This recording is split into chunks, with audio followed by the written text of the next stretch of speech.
Now let us start next topic, glycolysis tricarboxylic acid cycle means what? Krebs cycle. याला दुसरं नाव काय? Krebs cycle आहे. And third point is what? Electron transfer chain reaction. आता हे आपण काय करूया, एक जगात एक फिगर काढून घेऊया. त्याकरता बघा काल मी तुम्हाला काही फिगर कालचे आधी लेक्चर तुम्हाला मी काही फिगर काढून दिली होती, रिॲक्शन दिली होती. ती रिॲक्शन कुठली ती बघा पहिले. Glucose C6H12O6 plus O2 oxidation, reaction होती oxidation. CO2 plus H2O plus energy in the form of what? ATP. ATPच्या स्वरूपात काय मिळते तुम्हाला या ठिकाणी? एनर्जी मिळते. लक्षात, C6H12O6 प्लस O2.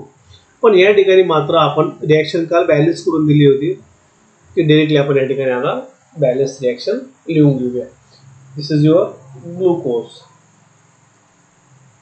त्याच्यानंतर तुम्हाला मी अजून एक रिॲक्शन काढून दिली, चार्ट काढून दिला होता की इनहेलेशन, श्वास आत घेणे. आत घेतो म्हणजेच काय घेतो आपण? ऑक्सिजन. ऑक्सिजन सुरुवातीला कुठे जातो?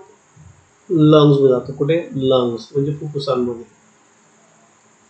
फुफ्फुसांकडे जातो, हार्ट कडे जातो, हृदयाकडे. हार्ट हार्ट कडनं तो कुठे जातो? ऑर्गन्स कडे जातो.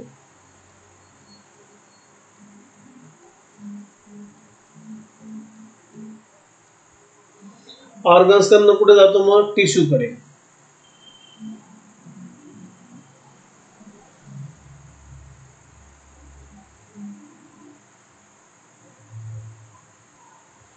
टिश्यू कडून कुठे जातो? तो सेल कडे.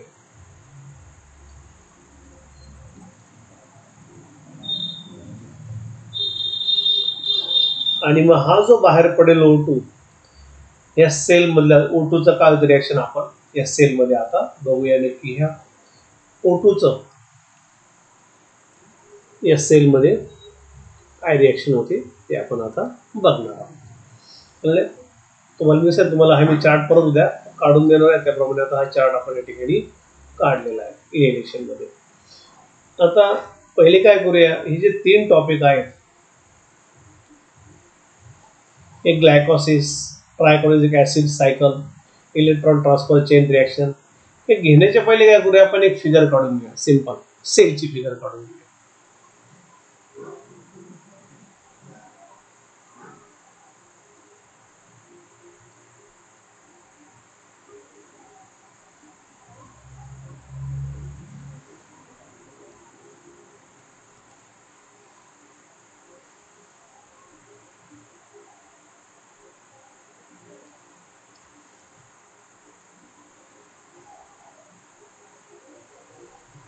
थोडं मोठं घ्यावं लागेल हा board.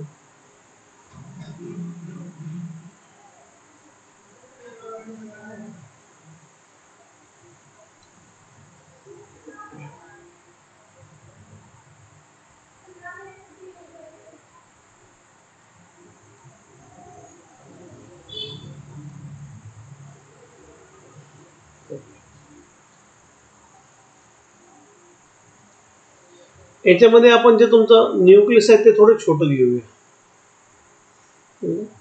This is your what? Sale. आणि सेल भोवती काय असतं? कायम सायटोप्लाझम असतं, या टाइप मध्ये पूर्ण भरलेलं असतं.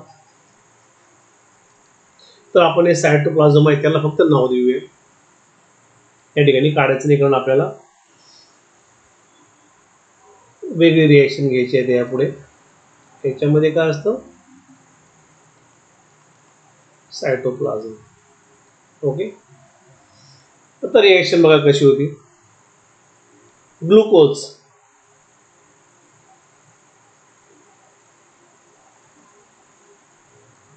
प्लस O2, या ठिकाणी आपण ती रिॲक्शन पाहिलेली आहे.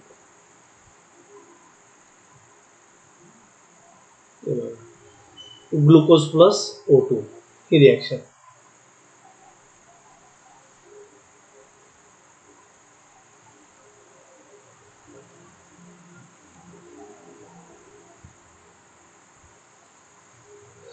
कुठली प्रोसेस होती? ग्लायकोसिस.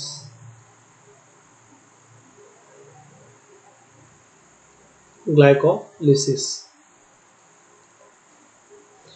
यामध्ये काय होतं? ग्लायकोलिसिस प्रोसेस मध्ये दोन मॉलिक्युल्स कुठले आहेत? पायरुविक ऍसिडचे. पीए म्हणजेच काय? तुमचा pyruvic acid. PA stand for pyruvic acid. या ठिकाणी दिले बघा. Process of glycolysis occurs in cytoplasm. कुठे होती? सायटोप्लाझम मध्ये. तुम्हाला सांगितलं काय? तुमचा सायटोप्लाझम आहे. A molecule of glucose oxidized step by step in this process. या ठिकाणी पण आपण म्हटलेलं बघा काय होतं? तुमचं ऑक्सिडेशन होतं. या ठिकाणी काय झालेलं? ऑक्सिडेशन. ऑक्सिडेशन झाल्यानंतर त्यांनी काय म्हटले बघा इथे?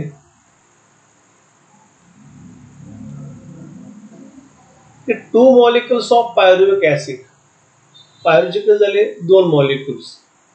After that ATP, NADH2 and water are formed. त्यांचे पण each टू मॉलिक्युल्स. प्रत्येकाचे कसे? दोन मॉलिक्युल्स आहेत. पायरुविकचे दोन घेतले. त्याच्यानंतर आपल्याला काय घ्यायचंय? ATPचे किती येतील इथं मध्ये? मग दोन मॉलिक्युल्स येतील. इथे लिहितो बाहेर मी. दोन ATPचे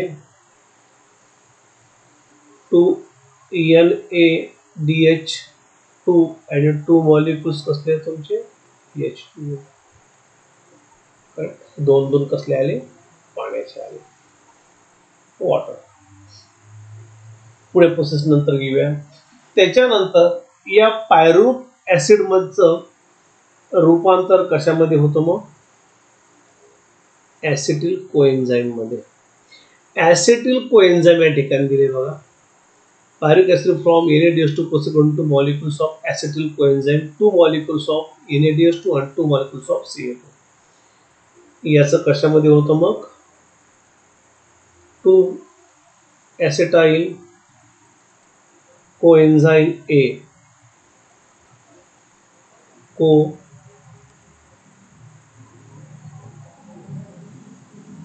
एन्झाइम A. याच्यामध्ये काय होतं बघा?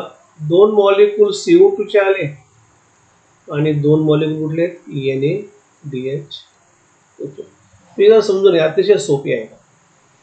To molecule of CO2 and two molecules of NADH2. आणि इथपर्यंत ऍसिटिल कोएन्झाइम पर्यंत आलेले. ऍसिटिल कोएन्झाइम क्रेब्स सायकल मध्ये रूपांतर होते. कुठे होते? क्रेब्स सायकल मध्ये. हा बाण काय दिला आपण? एरो. क्रेब्स सायकलचा आहे. कुठला आहे? Krebs cycle. या क्रेब्स सायकललाच अनदर नेम काय आहे? इथं घेऊ आपण ते name. Either it is called as what? TCA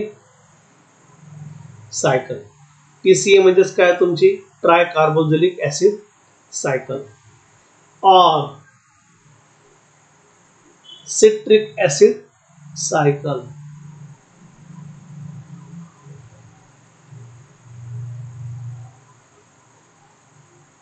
याला हे दोन नाव आहेत Krebs cycle.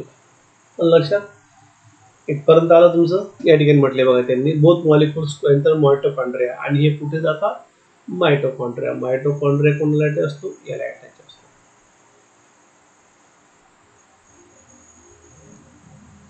Okay. Is what? Mitochondria. या ठिकाणी म्हटले बघा मायटोकॉन्ड्रिया.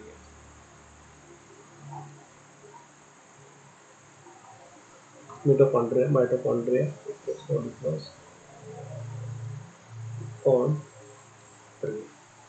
या मायटोकॉन्ड्रिया मध्ये काय असं? तुमची चेन असते. ही तुमची काय झाली? ही चेन आहे बघा. इलेक्ट्रॉन ट्रान्सफर रिएक्शन चेन म्हणजे ETC. This is what? ETC. ETC means what? Electron transfer chain. आणि ही ETC ETS सॉरी ETC हे झाली तुमची ETC. ETC मध्ये काय फॉर्म होतं बघा तुमचं NADH2 आणि FADH2 पार्टिसिपेट आणि 3 मॉलिक्युल्स ऑफ ATP. आपण हे थोडेफार पुढे घेऊया. आता क्रेब सायकल मध्ये बघा क्रेब सायकल मध्ये ऑक्सिजन कंप्लीट होतं CO2 H2O NADH2 आणि FADH2 या ठिकाणी काय होता फॉर्म होता. Intercyclic process molecule of what CO2 H2O NADH2 आणि FADH2. याच्यामध्ये काय असते ATP मध्ये पण असतो फॉर्म. त्याच्यानंतर काय फॉर्म होतो CO2 H2O NADH2 आणि काय झालं FADH2. हे कुठे फॉर्म झालं तुमच्या क्रेब सायकल मध्ये. आता मायटोकॉन्ड्रियाला काय म्हणतो आपण power house of cell. Power house of cell हे झालं तुमचं काय मायटोकॉन्ड्रिया. This is nucleus.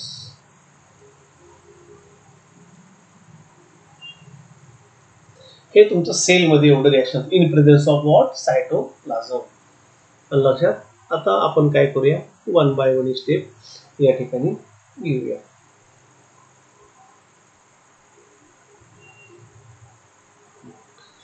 पहिले तुमचं ग्लायकोलिसिस. ग्लायकोलिसिस मध्ये what happening glycolysis glucose plus O2 from glycolysis to form 2 molecules of pyruvic acid, 2 molecules of ATP is 2 molecules NADH2 and 2 molecules of H2O. Here, glycolysis process occurs in cytoplasm.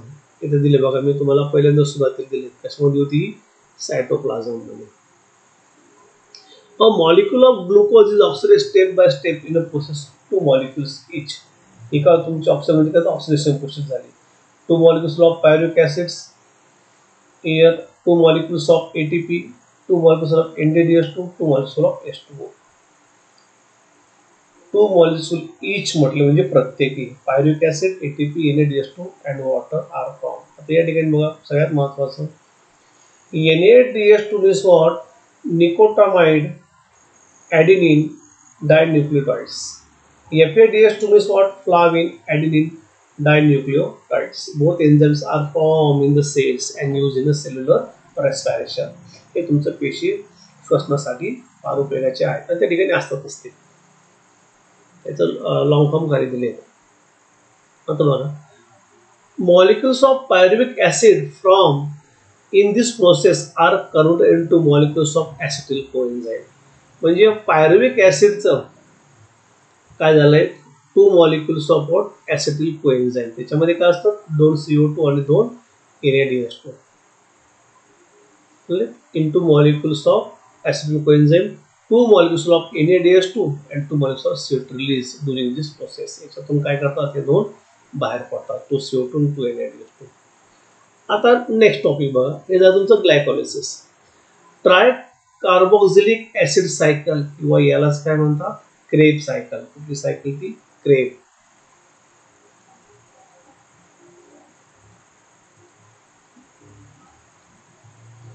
यालाच कुठली cycle म्हणतात Kreb cycle. यात दिले but is असं called as what Kreb cycle.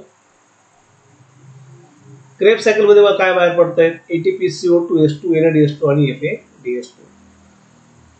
Both molecules of acetyl coenzymes enter the mitochondria.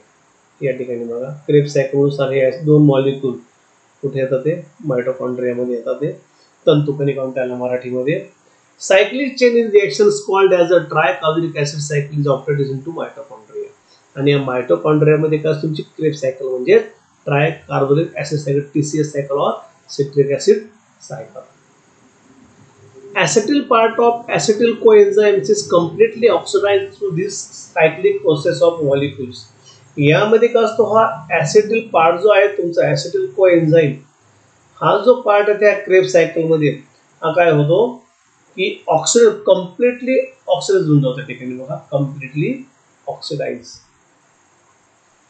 आणि काय form होतं CO2 NADH2 FADH2 हा डिराइव्ड हे फॉर्म होतं. नेक्स्ट ETC म्हणजे काय electron transfer chain.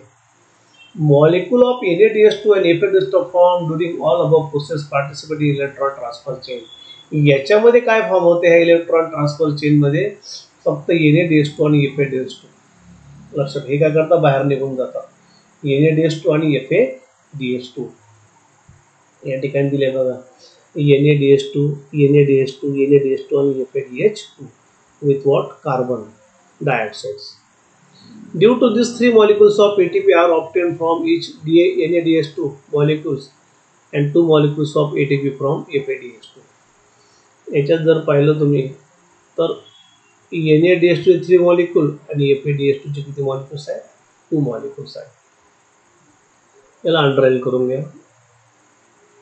Due to this 3 molecules of ATP are obtained from each of NADH2 molecules and 2 molecules of ATP from each FADH2 molecules.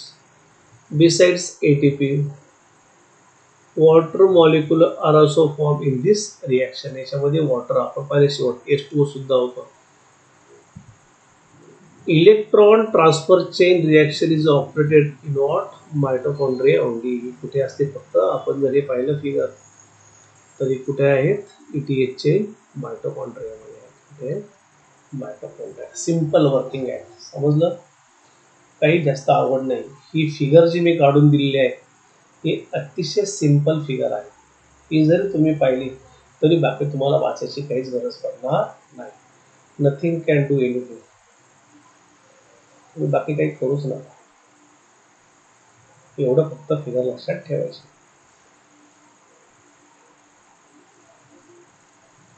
These molecules of glucose is completely oxidized in aerobic respiration. Aerobic म्हणजेच ऑक्सिशोषण. And molecules of CO2 and H2 are produced along with energy. हे काय पडतात बाहेर पडतात CO2 आणि CO2 शरीराच्या बाहेर गेला H2O पाण्यावाटे बाहेर गेलो along with energy आणि ऊर्जा आपल्याला मिळते. हे पॉइंट लक्षात ठेवायचे. NADH2 आणि FADH2 काय आहे. आता ही जी रिएक्शन आहे ही रिएक्शन कशी होती बघा. ऍडेनिन मध्ये 2 मॉलिक्यूल असतात. एक बघा कुठले तुमचा हेक्सागोन आहे म्हणजे षटकोन आहे. आणि तुमचा रायबोज असतो. रायबोज कसा असतो पेंटॅगॉन असतो. कसा असतो हा पेंटॅगॉन. ऑलवेज रिमेंबर दिस थिंग. रायबोज कसा आहे पेंटॅगॉन. मग ATP टी म्हणजे ट्राय ॲडेनोसिन ट्रायफॉस्फेट किती बघा 1 2 आणि 3 आणि हे ट्राय ट्राय म्हणजे किती 3. आपली बॅटरी असते बघा मोबाईलची बॅटरी फुल चार्ज होते एकदम डिस्टर्ब का नाही टप्प्याटप्प्याने हळू कशी चालते कमी होत चालते शेवट असं लाल दिसतं. मग तसंच phosphate bond with more energy याच्यामध्ये कशी एनर्जी खूप असते ती ब्रेक होते. ॲडेन आहे तसाच रायबोज किती उरले 2 एक काय झाला हा ब्रेक झाला. ब्रेक झाले काय झाली एनर्जी काय झाली एनर्जी रिलीज झाली म्हणजे कुठे गेली ती आपल्या शरीराला पोहोचवायला गेली. म्हणजे एक बॉन्ड कमी झाला असे बॉन्ड काय होतात कमी होत चालतात. आणि उरले किती 2. इथं डी मीन्स व्हॉट डाय. डाय म्हणजेच किती आले हे 2 उरले. म्हणून ॲडेनोसिन डाय फॉस्फेट ॲडेनोसिन ट्राय ट्राय म्हणजे 3 ॲडेनोसिन डाय डाय म्हणजे किती आले 2. अशा प्रकारे ही एनर्जी आपल्या शरीराला मिळत असते आणि साठवून ठेवली जाते. पुढे मी सांगणार आहे कशी साठवली जाते ही. त्या पहिले बघा adenosine triphosphate is an energy rich molecule and energy is stored in the bonds which is phosphate group are attached to each other. या ठिकाणी बघा हे जे बॉन्ड आहे या बॉन्ड मध्ये काय ती अटॅच केलेली असते आणि साठवलेली असते. Underline this words. adenosine triphosphate is energy rich molecules and energy stored in the bond by which phosphate group are attached to each other. These molecules are stored in the cell as per need आणि आपल्या पेशीमध्ये साठवून ठेवली जातात. जसे आपल्याला गरज पडेल तसे तिचा वापर केला जातो. केमिकली बघा रासायनिक दृष्ट्या. Then this molecules is stored in a cell as per need. Chemically ATP is a triphosphate molecule. T म्हणजे what तुमचा काय झाला हा ट्रायफॉस्फेट. यातला T for what ट्राय आणि P for what phosphate.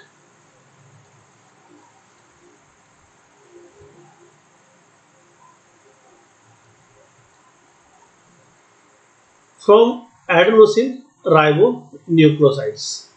It contains a nitrogenous compound adenine, pentose sugar, ribose, and 3-phosphate group. As per the need, energy is derived by breaking the phosphate bond. या ठिकाणी बघा जसं तुम्हाला energy निवड होते त्याप्रमाणे काय होतं फॉस्फेटचा बॉन्ड काय होतो ब्रेक होतो ऑफ एटीपी. हे सिटेबल is called as energy currency of cell. Currency म्हणजे सुट्टे पैसे, जसे पाहिजे तसे वापरायचे सुट्टे करून. 100 रुपये सुट्टे करायचे तुम्हाला पाहिजे तसे वापरत चालायचे. हे एक उदाहरण झालं फक्त. खरोखर तिथं 100 रुपये उदाहरण द्यायचं नाही कोणी, तुम्हाला सांगितलं फक्त मी. म्हणून काय झालं याला काय म्हणतात एनर्जी करन्सी. पाहिजे तेवढं वापरायचं बाकी तसे ठेवायचे. If there is an insufficient amount of carbohydrates in the body due to what external condition like fasting and hunger. समजून घ्या तुम्ही उपोषण करतात किंवा उपाशी राहतात. अशा वेळेस काय होतं की carbohydrates in the body due to external condition like fasting and hunger. तर मात्र त्यावेळेस तुमचं काय होते कार्बोहायड्रेट्सचे उपयोग होतात. Then lipids and proteins are used to energy production. In case of lipid they are content fatty acids. या ठिकाणी त्याचं उदाहरण दिले बघा. लिपिड कशामध्ये होतं फॅटी ऍसिड. प्रोटीन कशामध्ये अमिनो ऍसिड मध्ये. तुम्हाला सांगतो मी कशी ती. Proteins into what amino acids and lipids into what fatty acids. Fatty acid amino acids are content to acetyl coenzymes. याच्यानंतर याचं कसं रूपांतर होतं बघा ऍसिटिल कोएन्झाइम मध्ये ऍसिटिल कोएन्झाइम. आणि बाकी प्रोसेस कशी असते सेम असते. सांगतो तुम्हाला मी कशी होते पुढे सायकल मध्ये. Through complete oxidation of acetyl coenzyme by process of Krebs cycle. इथं नाव दिलं आहे Krebs cycle ना माइटोकॉन्ड्रिया. मग आता ही कसले बघा हे INP ह्या दोन्ही पण ऍक्टिव्हिटी आहेत या करून ठेवायच्या. पण बघा ही कसली आहे तुमची एरोबिक रेस्पिरेशनची आहे, ऑक्सिशोषणची आहे. आणि कुठले तुमचे अनएरोबिक रेस्पिरेशन विनाक्षी शोषण. दोघांचं पण लक्षात ठेवा. आता मी तुम्हाला ही प्रोसेस सांगितली याच्यामध्ये बघा. Carbohydrates pyruvic acid acetyl coenzyme Krebs cycle आणि खाली एनर्जी. तसे तर सिंपल मध्ये दिली बघा त्यांनी. Carbohydrates glycolysis pyruvic acid acetyl coenzyme Krebs cycle CO2 energy आणि एनर्जी या ठिकाणी आपल्याला मिळते क्रेब्स सायकल मध्ये. जे बाहेर पडले जातात एनर्जी आपली वापरली जाते. मग नक्की या कंडिशन्स कधी येतात लिपिडचे आणि प्रोटीनचे. समजून घ्या तुम्ही फास्टिंग उपाशात किंवा उपोषणाला बसले आहे तुम्हाला अन्न मिळेल का नाही. मग ही कम्प्लिटली स्टॉप होऊन झाली एवढी. ही स्टॉप झाली. शरीरामध्ये लिपिड असतो म्हणजे चरबी असतं. चरबीचा वापर होतो. त्याचं रूपांतर होतं फॅटी ऍसिड मध्ये. फॅटी ऍसिड जर कुठे ऍसिटिल कोएन्झाइम मध्ये जातं आणि इथपर्यंत आलं ते काय इथून परत प्रोसेस काय होते खालची सेल. परत मग सेल पासून काय मिळतं आपल्याला एनर्जी मिळते. समजून घ्या तुम्हाला हे पण नाही मिळालं मग प्रोटीन्स अमिनो ऍसिड्स ऍसिटिल कोएन्झाइम परत प्रोसेस काय झाली सेम. याप्रमाणे काय होतं आपल्या शरीराचे काय होते शरीराला एनर्जी पुरवली जाते. तसंच या ठिकाणी बघा anaerobic difference between aerobic and anaerobic respiration. Aerobic respiration what in presence of oxygen. Aerobic respiration can be done in presence of oxygen and anaerobic respiration can be done without in presence of oxygen. त्यामध्ये oxygen प्रत्यक्ष सहभाग घेत नाही या प्रोसेसमध्ये परंतु तो कुठल्या ना कुठल्या मार्फतमध्ये तो त्याचं हे असेल डिफरंट फर्मेंटेशन प्रोसेसमध्ये असेल. व्हेरियस मायक्रोस करता शोषून घेतात. पण त्याच्यामध्ये प्रत्यक्ष आपण प्रत्यक्ष म्हणजे काय की आपण आता आहे नाकावाटे काय घेतो आपण ऑक्सिजन घेतो म्हणून काय तुमचे एरोबिक. पण अनएरोबिक मध्ये काय करतात पेशी जे आहेत त्या काय करतात अनएरोबिक रेस्पिरेशन करतात प्रत्यक्षपणे ऑक्सिजनचा सहभाग नसताना. मग ती कशी होती बघा energy production in micro organism through and anaerobic respiration. Some organism cannot live in presence of oxygen. काही ऑर्गॅनिझम आहेत ते मात्र ऑक्सिजन मध्ये जगू शकत नाही. Example many bacteria such a living organism have to perform anaerobic respiration for energy production.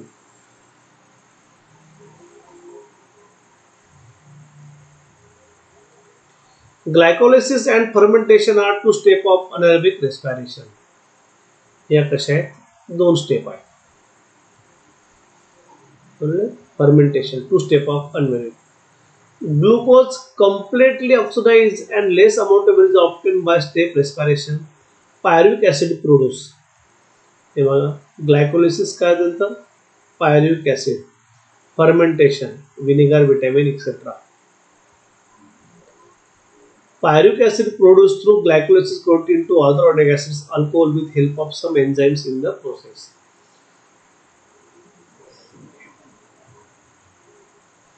This is called as fermentation. Some higher plants, also animals and other organisms also perform anaerobic respiration instead of aerobic respiration if there are depletions of oxygen level in the surrounding. या ठिकाणी बघा दोन आहे. Pyruvic acid, fermentation, alcohol. एक कशापासून तयार करतात? तुमचे शुगर केन पासून जी मळी असते ते अल्कोहोल तयार होतं.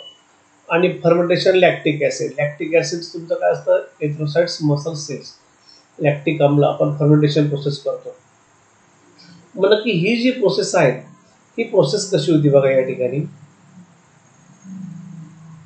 Seeds perform anaerobic respiration in the soil is submerged under water during germinations. आपण ज्यावेळेस बी ही जी जमिनीत रोवतो त्यावेळेस त्याला प्रत्यक्ष ऑक्सिजन मिळतो का? नाही. मग तुमचं काय झालं ते anaerobic respiration. Similarly our muscles also perform anaerobic respiration while performing exercise. मी तुम्हाला पहिल्याशी बोललो बघा की आपण पाळल्यानंतर थोडं जमून थांबतो, थांबलं थोडं रेस्ट घेतली आपण परत ठेवतो. यामध्ये काय होतं? तुमच्या पायातले जे सेल्स असतील ते ऑक्सिजन वापरून घेतात. ऑक्सिजन वापरून झाला त्यानंतर काय होतं की लॅक्टिक ऍसिड तयार होतं. शरीरामध्ये काय तयार होतं? लॅक्टिक ऍसिड तयार व्हायला लागतं, ॲक्युमुलेट जमा व्हायला लागतं. आणि मग त्या पेशीला काय होतं? थकवा येतो, टायर्ड होते. थोडं थांबलं आपण परत त्या पेशी काय करतात? ऑक्सिजन शोषून घेतात, याचं प्रमाण कमी होतं आणि परत आपल्याला फ्रेश वाटतं आपण काय करतो? पळायला लागतो. हे झाले तुमचे काय? अनाएरोबिक रेस्पिरेशन.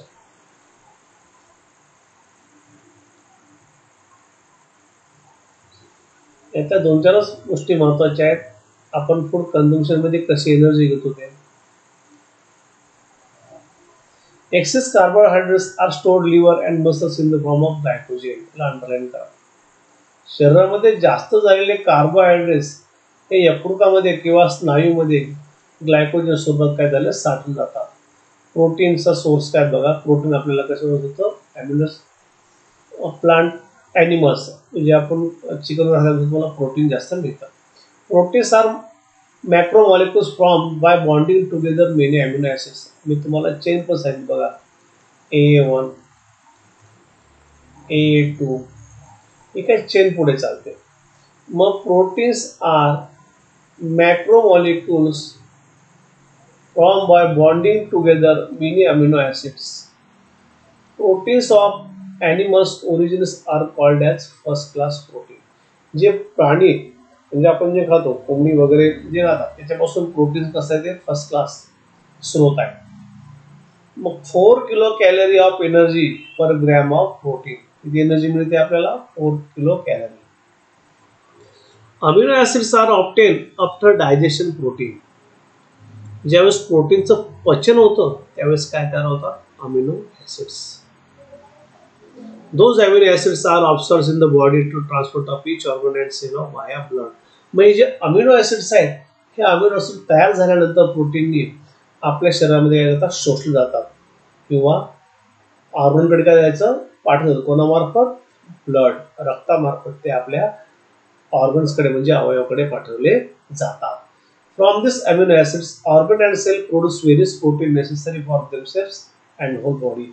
आणि मग हे ऑर्गन आहेत हे अमिनो ॲसिड्स पर्यंत आपल्या शरीराला जसं पाहिजे तसं काय करतात? ते प्रोटीन्स तयार करतात आणि शरीराचे काय करतात? ते पाठवतात. मग या ठिकाणी दिले अमिनो ॲसिड बघा. बोनमध्ये कुठलं प्रोटीन तयार होतं? ऑस्सिन. स्किन मध्ये मेलेनिन अँड केराटिन. मेलेनिनचं काम काय? त्वचेला काळपटपणा येणं. ब्लड मध्ये कसं कन्वर्ट होतो? Haemoglobin, antibodies. मसल मध्ये actin and myosin flexible proteins. Pituitary glands, various hormones त्यात तयार होतात. पॅन्क्रियास म्हणजेच काय तुमचं यकृत. त्याच्यामध्ये काय होतं? तुमचे स्वादुपिंड काय? Insulin, trypsin. Cells, various protein, cell membranes, various enzymes. या सगळ्या ज्या गोष्टी आहेत अमिनो ऍसिड प्रत्येककडे वेगळं काय तयार करतं? या ठिकाणी बघा व्हेरियस प्रोटीन्स तयार करतात. होल बॉडी ऑर्गन्स जसं पाहिजे तसं काय आहे. हे सुद्धा कशी आहे तुमची IMP. Excess of amino acids obtained from proteins are not stored in the body. पण अमिनो ऍसिड्स मधून जे प्रोटीन्स तयार होतात ते काय बॉडीमध्ये साठवले जात नाही. They are broken down in the ammonia. ते कशा स्वरूपात टाकतात? अमोनियाच्या out of the body. Urine करतो बघा. युरिन जर तुम्ही एखाद्या गाडीतून जात असाल तो घाण वास येतो बघा युरिनचा, तर तो कसला फॉर्म आहे तुमचा? अमोनियाचा सोर्स आहे. If necessary excess of proteins are converted into other useful substance like, हे अंडरलाईन करून घ्यायचे. एक्सेस प्रोटीन कन्वर्ट कशामध्ये करतो बघा? Glucose through the process of what? Gluconeogenesis. याच्यामध्ये काय होतं? ट्रान्सफर केलं ग्लुकोज थ्रू. याच्यामध्ये ट्रान्सफर होतो. Plant produce the necessary amino acids from minerals de novo and thereby product different proteins. वनस्पतीमध्ये सुद्धा बघा काय तुमचे अमिनो ऍसिड्स काय? मिनरल्स फ्रॉम खनिजे and produces different proteins. Also enzyme Rubisco present in the plant. Underline करायचं रुबिस्कोला गाळलेल्या जागासाठी. In the plant chloroplast most abundant proteins found in the nature. त्याला नैसर्गिक मिळतं आणि ते कशासोबत सावरतं? एन्झाईम रुबिस्कोमुळे काय होतं? Enzymes present chloroplast. लक्षात. अमिनो ऍसिड मात्र आपल्या शरीरामध्ये साठवले जात नाही. लिपिड्स डायजेशन मध्ये फॅटी ऍसिड्स वाढतात, फॅट्स वाढतात. या ठिकाणी बघा जर तुम्ही ऑब्झर्वेशन केलं तर तुम्हाला प्रोटीन किती हवं असतं? 4 किलो कॅलरी मिळतं. आणि जर तुम्ही लिपिड फॅट्स पाहिलं तर किती? 9 किलो कॅलरी आहे. याच्यापेक्षा जर तुमचं जास्त वाढलं तर शरीरात चरबी वाढते. सांग तुम्हाला मी कसं होतं हे. The substance from specific chemical bond between fatty acids and alcohol are called as what? Lipid. चरबी, अतिरिक्त चरबी असते शरीरामध्ये काही काहीच्या. Digestion of lipid consumed by using nothing but their conservation into fatty acids and alcohol. Fatty acids are absorbed up and disturbed everywhere within the body. Distributed everywhere in the body. प्रत्येक ठिकाणी fat असतं शरीराला लागतं. प्रत्येक organ जवळ fat असतात, चरबी असते. From those fatty acids, different cells produce various substances necessary to themselves. Example बघा. Molecules called the phospholipid which are essential for producing plasma. हे फॉस्फोलिपिड जे आहेत याचा उपयोग काय होतो की शरीरामध्ये plasma membrane are from fatty acids काय करते? प्लाझ्मा मेम्ब्रेन प्रोड्यूस करतात.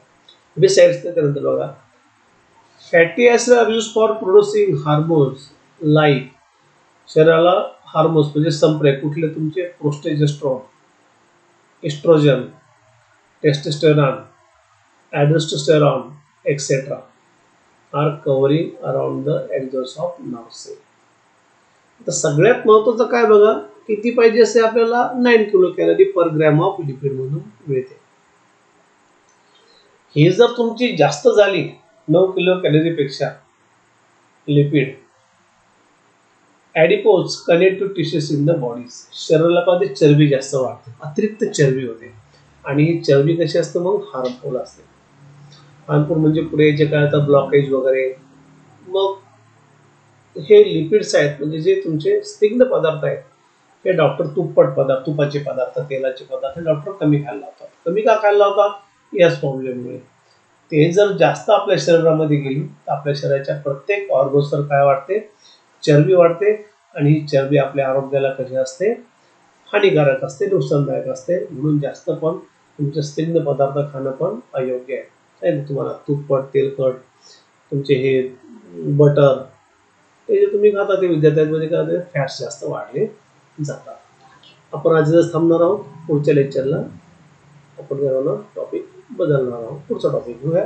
पण मात्र लक्षात ठेवायचं की ही जी मी फिगर काढली, ही फिगर काय करायची, लक्षात ठेवायची. पण लक्षात, आणि या 2 ॲक्टिव्हिटीज. Okay, bye.